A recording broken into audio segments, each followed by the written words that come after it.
साथियों, marks angles अपने व्यक्तिगत आलोचनाओं से हमेशा मुक्त रहते थे।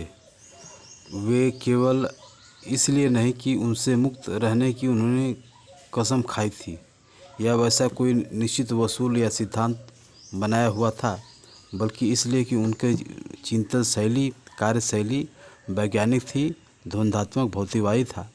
उसी के अनुसार वे नंबर 1 व्यक्ति को विचार से अलग करना, नंबर 2 हर व्यक्ति या संगठन को उसकी वर्गीय स्थितियों या सामाजिक परिस्थितियों में देखना, और इन तीनों को विचार, व्यवहार, व्यक्ति तथा सामाजिक परिस्थितियों को परस्पर संबंधों में देखना, हर एक को अपूर्ण या एकांगी नहीं, संपूर्ण व सर्वांगीण दृष्टि से देखना जानते थे।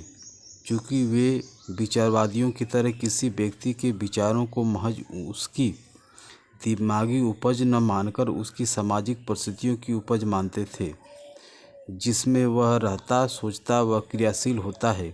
इसलिए वह दूसरों के विचारों की आलोचना उसकी सामाजिक परिस्थितियों के संदर्भ में करते थे, और सो भी निरुद्देश्य नहीं। कृपया ध्यान दें, क्रांतिकारी दार्शनिक होने के नाते जहाँ वे अपने ध्वन्यात्मक भौतिकवादी दर्शन से विचारों, व्यक्तियों, घटनाओं को परस्पर संबंधों में देख लेते थे, वहीं पर क्रांतिकारी होने के कारण वे दूसरों की आलोचनाएं व प्रशंसाएं अथवा अपने विचारों का प्रस्तुतिकरण सामाजिक परिवर्तन की दृष्टि से उसी उद्देश्य से करते थे। उस उद्देश्य पूर्ति में जिनके विचार या कार्य जिनके ज़्यादा बाधक या हानिकारक बनते थे, उतनी ही ज़्यादा तीखी व कड़ी वे उनकी आलोचना करते थे, जो उनकी कड़ी भाषा शैली में भी झलकती थी।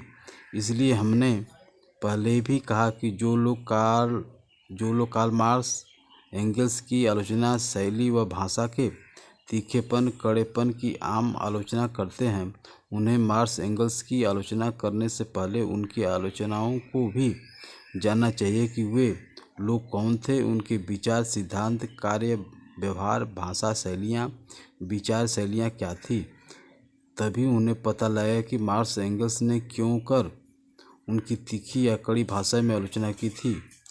उनके आलोचकों के विचार व व्यवहार जिस तरह से अस्पष्ट, बहुअर्थी, कपोल कल्पनाओं से निर्देशित व निराधार होते थे, उसी तरह उसकी भाषा भी लचीदार, मुहावरेदार, घुमावदार, अतः विचार व्यक्ति में अस्पष्ट व दुरूह होती थी।